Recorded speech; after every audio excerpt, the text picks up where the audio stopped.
Xankəndi şəhərində enerji məsələlərini tənzimləmə agentliyinin Qarabağ filialının açılışı olub.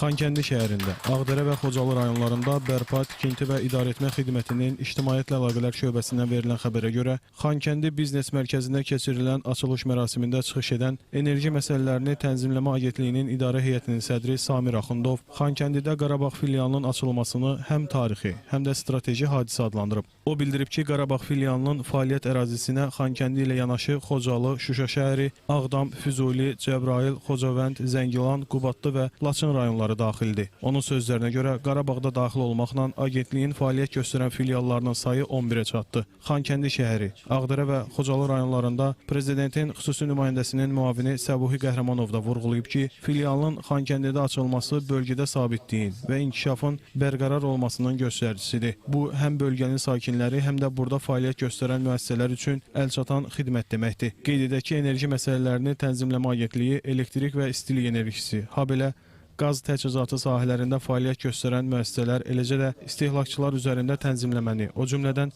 dövlət nəzarətini həyata keçirir.